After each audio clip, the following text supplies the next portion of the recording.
Hello everyone, Radhe Radhe. आज मैं आप लोगों के साथ शेयर करने वाला हूं सीए फाइनल लॉ के लिए एबीसी एनालिसिस में 2021 एग्जाम्स का। और ये जो स्ट्रेटेजी होगी कंप्लीटली एग्जाम ओरिएंटेड स्ट्रेटेजी होगी, जो कि मैं न्यू कोर्स और ओल्ड कोर्स दोनों स्टूडेंट्स के लिए डिस्कस करने वाला हूं। Corporate and economic laws new course का subject and corporate and allied laws old course का सब्जेक्ट। साथ ही इस वीडियो के एंड में आप लोगों को कुछ इंपॉर्टेंट प्रेजेंटेशन पार्ट पे टिप्स बताने वाला हूं, जो कि लॉ के पेपर में आपको बहुत अच्छे मार्क्स इंक्रीज करने में हेल्प करने वाली है, क्योंकि लॉ में बहुत सारे स्टूडेंट्स को दिक्कत रहती है कि आंसर को प्रेजेंट किस तरीके से किया जाए। तो चलिए अपनी स्ट्रेटेजी अपन स्टार्ट करते हैं एबीसी एनालिसिस। सबसे पहले corporate and economic loss paper number 4 new course. इसका जो पेपर पैटर्न आपका रहने वाला है, जिसमें एमसीक्यू आएंगे 30 मार्क्स के और डेस्क्रिप्टिव जो पार्ट होगा वो होगा 88 मार्क्स का। इस तरीके से टोटल पेपर बनेगा 118 मार्क्स का।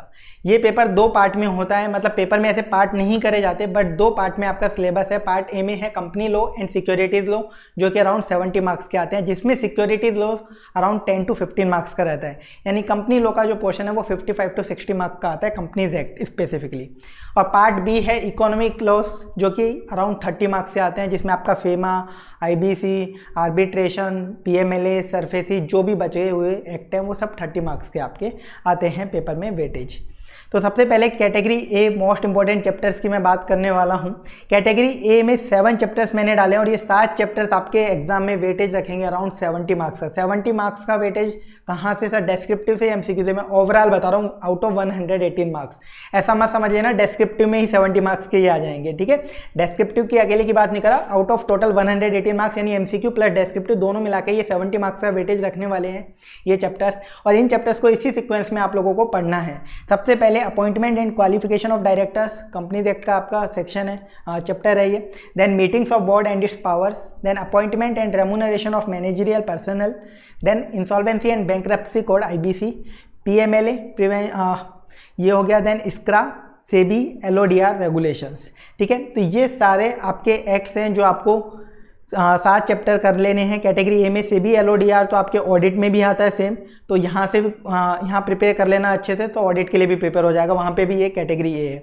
ये चैप्टर्स हमेशा एग्जाम में पूछे जाते हैं, जिसमें से मैं आपको बताऊँ आईबीसी और पीएमएलए इनका फिक्स वेटेज है। डेस्क्रिप्टिव पार्ट में अगर पास्ट ट्रेंड देखोगे तो एक 6 नंबर का क्वेश्चन आता है और एक 3 नंबर का क्वेश्चन आता है, ठीक है। एक फिक्स क्वेश्चन पैटर्न इन्होंने रखा हुआ है, एक ट्रेंड है, कभी भी चेंज हो सकता है, बट अभी के अकॉर्डिंग 9 मार्क्स के दोनों चैप्टर्स आते हैं, आईबीसी और पीएमएलए 9 मार्क्स के। लास्ट जो आपका क्वेश्चन होता है 6CD, उसमें एक आईबीसी का क्वेश्चन आता है और एक पीएमएलए का 3 नंबर का, और ऊपर 5 और 4 के अंदर दोनों 6 नंबर के आ जाते हैं एक। देन इस्क्रा जो है ये 4 मार्क्स का फिक्स पैटर्न है, एक क्वेश्चन आएगा 4 मार्क्स का पास्ट ट्रेंड के अकॉर्डिंग। सेबी एलओडीआर का भी फिक्स पैटर्न है, 4 नंबर का एक क्वेश्चन आने वाला है।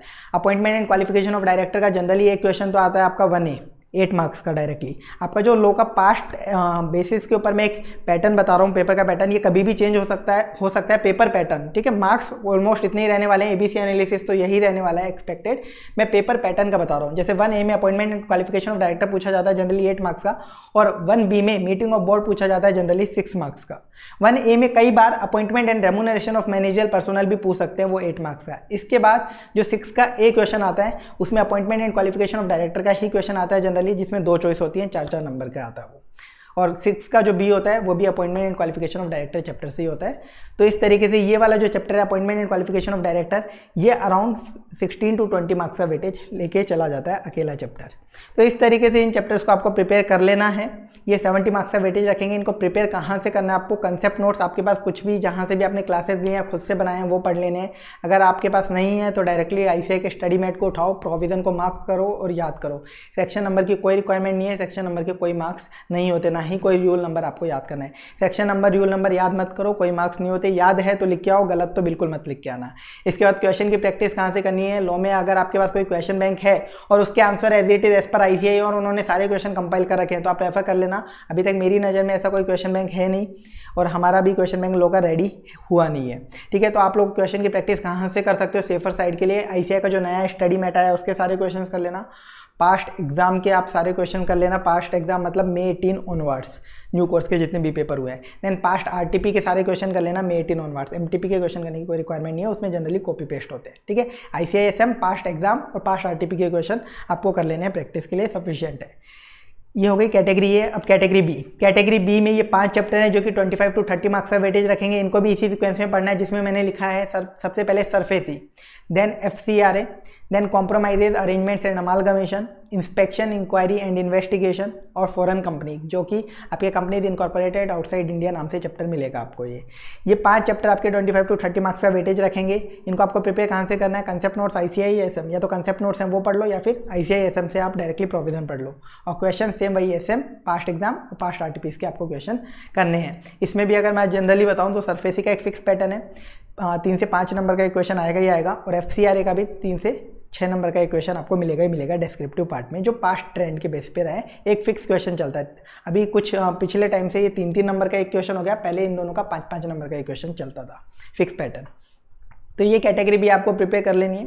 Then category C, category C में 9 चैप्टर्स हैं जो कि आप छोड़ भी दोगे तो कोई ज़्यादा फर्क नहीं पड़ने वाला, क्योंकि ये मैक्सिमम 20 to 25 मार्क्स की आ सकती है। और इसमें कैटेगरी सी भी अगर आपको प्रिपेयर करनी है तो इसके सिर्फ आप क्वेश्चंस कर लीजिएगा, आपके पास कोई क्वेश्चन रहेंगे तो वो, अदरवाइज ICISM, पास्ट एग्जाम और पास्ट RTP के क्वेश्चन। इसमें आप प्रोविजन डिटेल में पढ़ने की रिक्वायरमेंट नहीं है। और इसमें आप क्या कर सकते हो, एक दूसरा तरीका ये हो सकता है, जिन भी टॉपिक्स पे इन पे क्वेश्चन आए हुए हैं, जिन भी सेक्शन पे क्वेश्चन आए हुए हैं कैटेगरी सी में, उनके सेक्शन डायरेक्टली आप ICISM स्टडी मेट से पढ़ लो, बस वो सेक्शन जिन पे अभी तक क्वेश्चन आए हुए हैं। कैटेगरी सी में क्या आता है? सबसे पहले मिसलेनियस प्रोविजंस करके आपका एक चैप्टर है कंपनीज एक्ट का, वो। Then arbitration, FEMA, winding up, NCLT, operation and mismanagement, SEBI, compounding of offences, corporate secretarial practice, ये सारे चैप्टर कैटेगरी सी में आते हैं जो 20 to 25 मार्क्स का वेटेज रखते हैं। ऐसा नहीं है कैटेगरी सी आती नहीं है, ये भी 20 से 25 मार्क्स का वेटेज रखती है, बट ये कुछ ऐसे चैप्टर हैं जो लेंदी भी हैं कुछ इनमें से, तो उनको छोड़ देना बेटर है। अगर आपके पास टाइम नहीं है तो, टाइम है तो सब कुछ आप गो थ्रू कर सकते हो। कुछ स्टूडेंट्स का इसमें डाउट हो सकता है, सब फेमा और वाइंडिंग अप ये क्यों आप कैटेगरी सी में डाल रहे हो? इनका तो हर बार क्वेश्चन आता है, हमने खुद ने हर पेपर में देखा है। बिल्कुल आता है क्वेश्चन, मैंने बोला ना कैटेगरी सी से भी क्वेश्चन आते हैं, बट ये दोनों चैप्टर इतने बड़े हैं कि फेमा अकेला चैप्टर अगर पहली बार पढ़ने बैठो तो 2 दिन लेगा आपके, जिसमें भी अच्छे से याद नहीं होने वाला, इतनी बेकार इसकी लैंग्वेज है।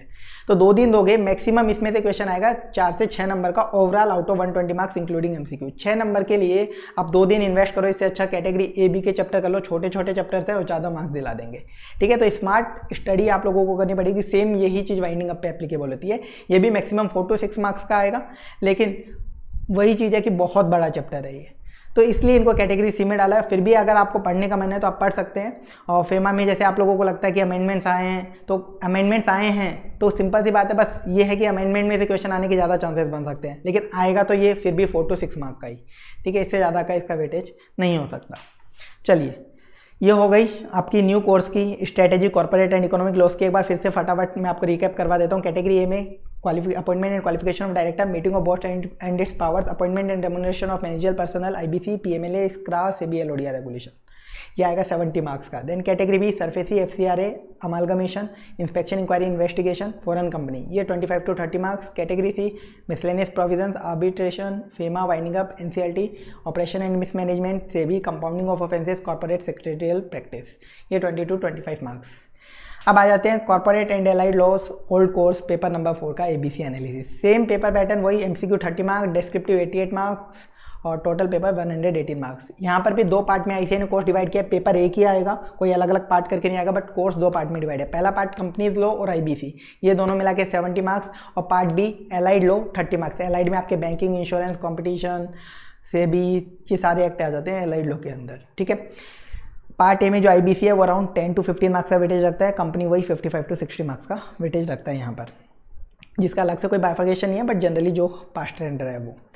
अब category A upon ABC analysis पे आते हैं। मोस्ट इंपॉर्टेंट चैप्टर जो कि आपको करने ही करने हैं और इसी सीक्वेंस में करना है जिसमें मैंने नोट किया, ये 70 मार्क्स का वेटेज रखती है।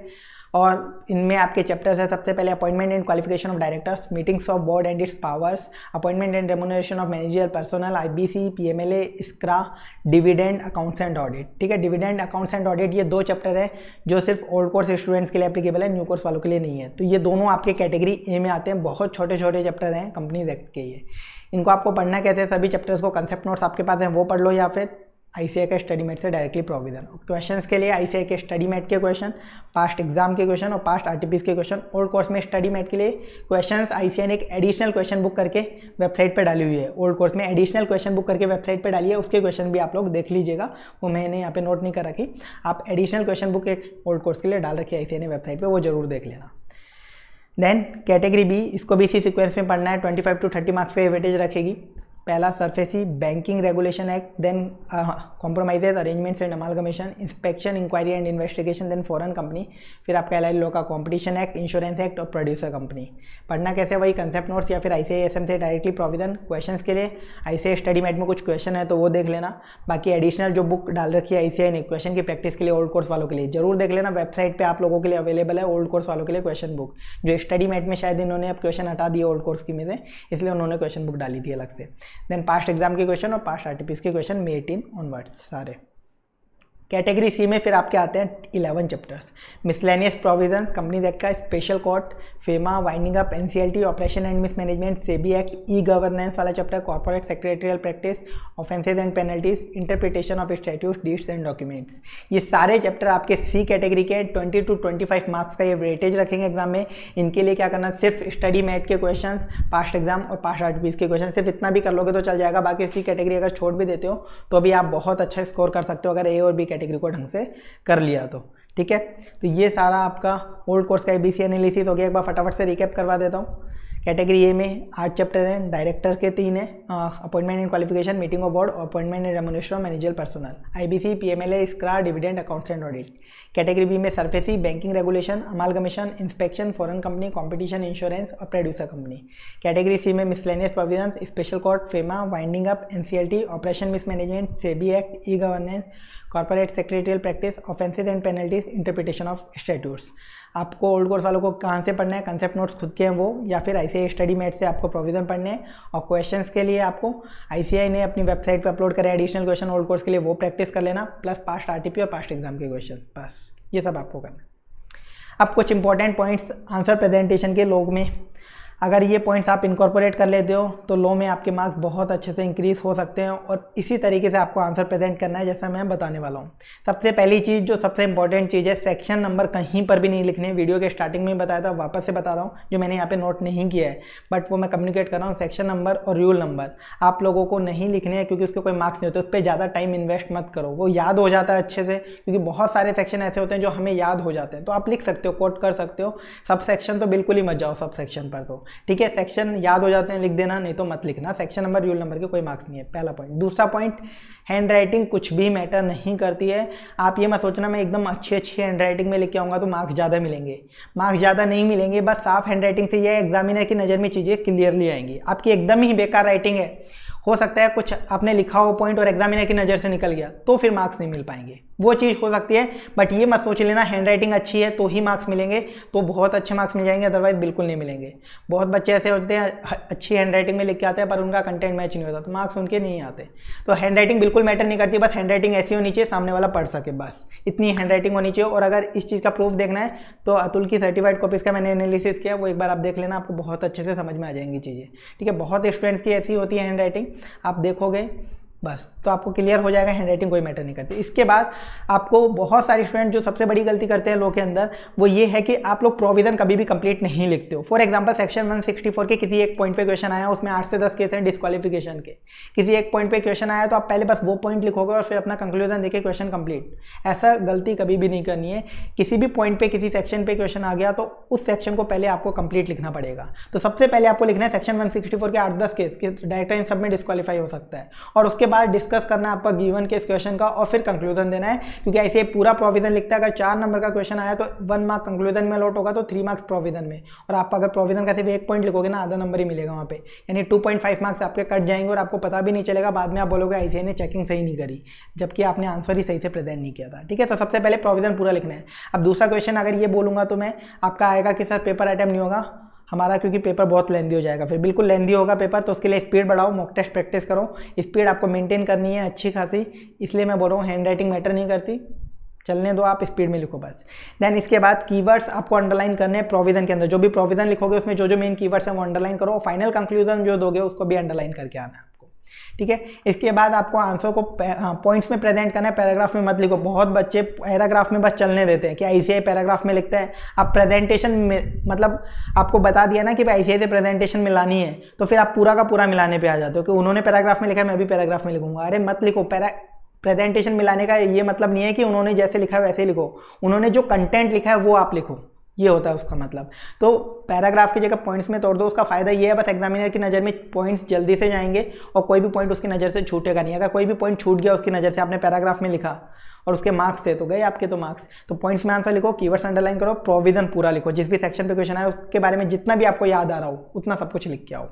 ठीक है, अब आंसर को प्रेजेंट कैसे करना है सर, किस तरीके से प्रेजेंट करें। कुछ स्टूडेंट्स की आदत होती है वो कैटेगरी बनाएंगे, सबसे पहले लिखेंगे facts of the case, heading डालेंगे, फिर डालेंगे हेडिंग प्रोविजन, फिर हेडिंग डालेंगे एनालिसिस या डिस्कशन, फिर हेडिंग डालेंगे कंक्लूजन। ऐसे हेडिंग कुछ भी नहीं डालनी है लो में, ठीक है। हेडिंग मत डालना, बिल्कुल भी मत डालना हेडिंग, वरना आपको ही दिक्कत होगी। हेडिंग मत डालो, डायरेक्टली आंसर प्रेजेंट करना है। कैसे करना है, सबसे पहले आपको प्रोविजन लिखना है। स्टार्ट कैसे करना है क्वेश्चन को, as per provision of the dash dash dash, जो भी एक्ट है आपका। फॉर एग्जाम्पल कंपनी एक्ट है तो as per provision of the company act, बस ये हेडिंग डाली, ऐसे स्टार्ट किया क्वेश्चन को। हेडिंग नहीं डाला, बस मैंने स्टार्ट किया और उसके नीचे फिर आप पॉइंट्स बनाकर जो भी प्रोविजन है, फॉर एग्जांपल सेक्शन 164 की अपन बात करें, वो लिखना स्टार्ट कर दो पॉइंट्स में तोड़ तोड़ के, ठीक है। प्रोविजन को पॉइंट्स में तोड़ तोड़ के, एरो लगा के, पॉइंट्स का मतलब ऐसे जरूरी नहीं है नंबरिंग डालो, एरो लगा लगा के बुलेट्स में तोड़ तोड़ के लिखना स्टार्ट कर दो। कंजेस्टेड बिल्कुल मत लिखना, एकदम ओपनली स्पेस दे दे के लिखना। एक पॉइंट लिखा, फिर एक लाइन का स्पेस, फिर लिखा एक लाइन का स्पेस, एकदम ओपनली लिखो। आपको कॉपी कितनी भी ले सकते हो, वहाँ पे अलाउ है। आप फीस दे रहे हो ICAI को तो 4, 10, 15, 20 जितनी भी एडिशनल कॉपी लोगे ले अच्छे से। मैंने खुद ने लो के पेपर में, मेरे को ध्यान है 8 या 9 एडिशनल कॉपी ली थी मैंने। लो आराम से, आपका क्या जा रहा है, एकदम खुला खुला लिख के आओ। सेम चीज़ मैंने इसका में, ऑडिट में, सब में एडिशनल कॉपीज लिए है, 7-8 मिनिमम लिए है। तो आपका क्या जा रहा है, आप खुला लिखो ना, कॉपीज ICAI दे ही रहे, एग्जामिनर को चेक करने में मजा आएगा उस टाइम पर। और अगर आप कंजेस्टेड लिख दोगे ना, उसका दिमाग खराब हो जाएगा, वो पढ़ेगा भी नहीं ढंग से आंसर, ठीक है। तो आपको ये चीज़ करनी है, पहले एज पर प्रोविजन ऑफ दी जो भी एक्ट है वो लिखो। आपको अगर सेक्शन नंबर लिखना है तो कैसे लिख सकते हो, ऐसे लिख सकते हो, एज पर सेक्शन 164, अगर आपको याद है तो as per section 164 of the company act, ठीक है। अगर याद नहीं है तो as per provision of the company act. इसके बाद आपको फिर नेक्स्ट पैरा स्टार्ट करना है, उसमें लिखना है इन द गिवन केस। जो आपका क्वेश्चन में केस दिया हुआ है उसको डिस्कस करो। फॉर एग्जांपल मिस्टर ए का कोई केस था, उसने फ्रॉड वगैरह किया था, तो in the given case mister A has done a fraud in this year, ऐसा ऐसा करके आप पूरा डिस्कस कर दो। जो क्वेश्चन में फैक्ट दे रखे हैं उसको विद प्रोविजन कि ये है तो मिस्टर ए पे ये रूल अप्लाई हो जाएगा, इस कारण ऐसा ऐसा होगा। तो पूरा उसको डिस्कस करो, एनालाइज करो जो क्वेश्चन में दिया हुआ है 4-5 लाइन में। देन आपको फिर फाइनल कंक्लूजन देना है, हैंस, देयरफॉर, जो भी 10 जो भी आपको एक वर्ड लगा के कंक्लूजन देना है। Mister A for example is disqualified, तो mister A is disqualified for the position of director in a limited for example, तो ऐसे देना है। और जो मिस्टर ए डिस्क्वालीफाइड, इस कीवर्ड को अंडरलाइन कर देना है, ये कंक्लूजन है। प्रोविजन में भी कीवर्ड्स अंडरलाइन करने हैं, तो जो भी कंक्लूजन उसको लास्ट में देना है 1 से 2 लाइन के अंदर, उसको अंडरलाइन करके आ जाना जो भी आपका कंक्लूजन है। इस तरीके से आपको आंसर प्रेजेंट करने हैं। तो इंपॉर्टेंट पॉइंट्स मेजरली यही है, सेक्शन नंबर के कोई मार्क्स नहीं है, रूल नंबर के कोई मार्क्स नहीं है, ठीक है। दूसरी चीज़ हैंड राइटिंग मैटर नहीं करती, प्रोविजन जिस पे भी क्वेश्चन है उसके बारे में सब कुछ लिखना है, कीवर्ड्स अंडरलाइन करने हैं, पॉइंट्स में आंसर प्रेजेंट करना है। और ये आपका प्रेजेंटेशन का फॉर्मेट फिक्स कर लो, इस फॉर्मेट में आप प्रेजेंटेशन करके आओ, सबसे बेस्ट फॉर्मेट है। तो चलिए लो का ABC एनालिसिस मैंने कंप्लीट आपको बता दिया है, और जो भी टिप्स हो सकती थी एग्जाम में मार्क्स अच्छे स्कोर करने की वो भी आपके साथ शेयर कर दी है। तो अभी हमने सारे सब्जेक्ट्स के ABC एनालिसिस आप लोगों के साथ शेयर कर दिए। तो आज के लिए बस इतना ही, थैंक यू सो मच।